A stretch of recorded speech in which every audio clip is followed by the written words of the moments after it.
बच्चों, इस वीडियो में हम लोग सॉल्व करेंगे एनसीईआरटी के एक्सरसाइज 13.1 का क्वेश्चन नंबर 12।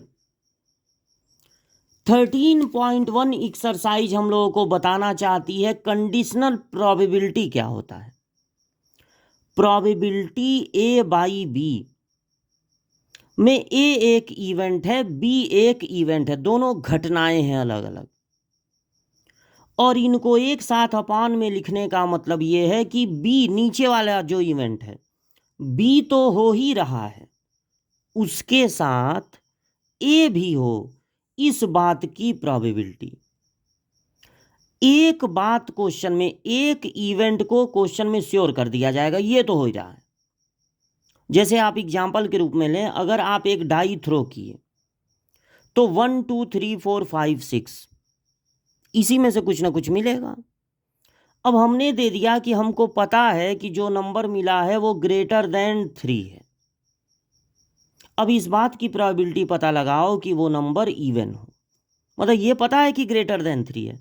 तो जब एक चीज पता चल जाएगी और दूसरी चीज पूछी जाएगी तो उसको इस तरह से रिप्रेजेंट करेंगे, प्रोबेबिलिटी ए बाई बी, जिसका मतलब ये होगा बी तो पता ही है, उसके साथ ए भी हो, इस बात की प्रोबेबिलिटी। और इसका फार्मूला होता है नीचे की प्रोबेबिलिटी नीचे और दोनों के इंटरसेक्शन की प्रोबेबिलिटी ऊपर। इसी तरह प्रोबेबिलिटी बी बाई ए का मतलब होगा ए तो हो ही रहा है, उसके साथ बी भी हो, इस बात की प्रोबेबिलिटी। और इसका फार्मूला होगा नीचे की प्रोबेबिलिटी नीचे और दोनों के इंटरसेक्शन की प्रोबेबिलिटी ऊपर। तो ये क्वेश्चन है, assume that each born child is equally likely to be a boy और गर्ल। ये मान के चलिए कि अगर किसी बच्चे का जन्म हो रहा है तो वो लड़का हो या लड़की, ये इक्वली लाइकली है, मतलब 50% चांस है लड़का होने का, 50% चांस है लड़की होने का। If a family has 2 children, what is the conditional probability that both are girls, given that, पहला क्वेश्चन है यंगेस्ट इज गर्ल और दूसरा क्वेश्चन है एटलीस्ट 1 इज अ गर्ल। जब किसी परिवार में, फैमिली में 2 बच्चे हैं तो सैंपल स्पेस में टोटल 4 एलिमेंट होंगे। दोनों लड़कियां हों, दोनों लड़के हों, बड़ी वाली लड़की छोटा वाला लड़का हो, या बड़ा वाला लड़का छोटी वाली लड़की हो। ये टोटल 4 ही बातें हो सकती हैं। अब एक इवेंट ये है, कंडीशनल प्रोबेबिलिटी किस चीज की पता लगानी है, बोथ आर गर्ल्स।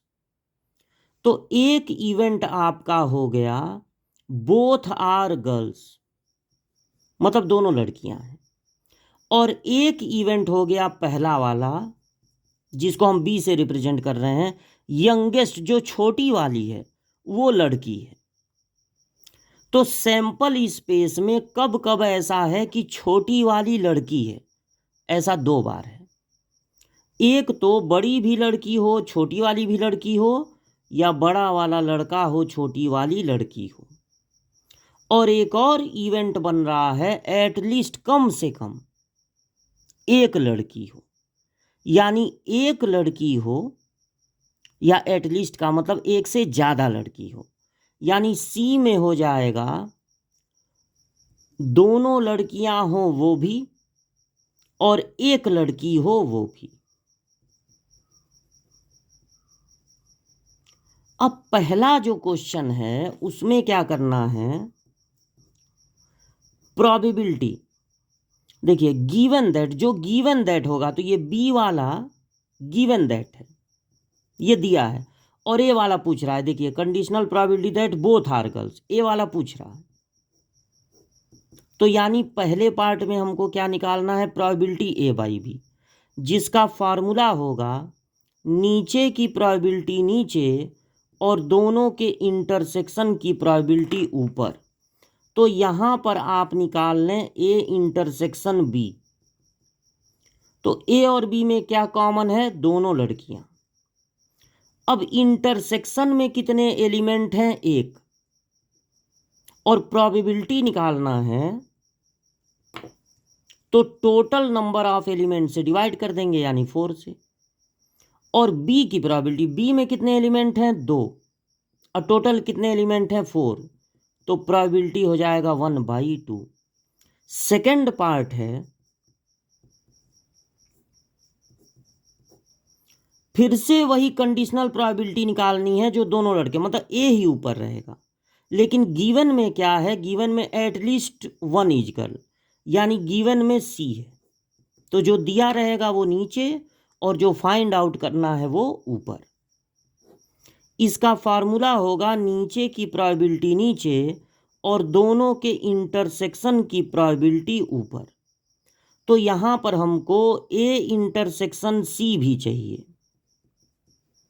तो ए और सी में क्या कॉमन है? यही कॉमन है, दोनों लड़कियां, यही दोनों जगह दिख रहा है। इंटरसेक्शन में 1 एलिमेंट है और टोटल 4 है, और सी में 3 एलिमेंट हैं, टोटल 4 है। तो प्रोबेबिलिटी हो जाएगा 1/3। फर्स्ट पार्ट का आंसर है 1/2 और सेकंड पार्ट का आंसर है 1/3। ये है क्वेश्चन नंबर 12।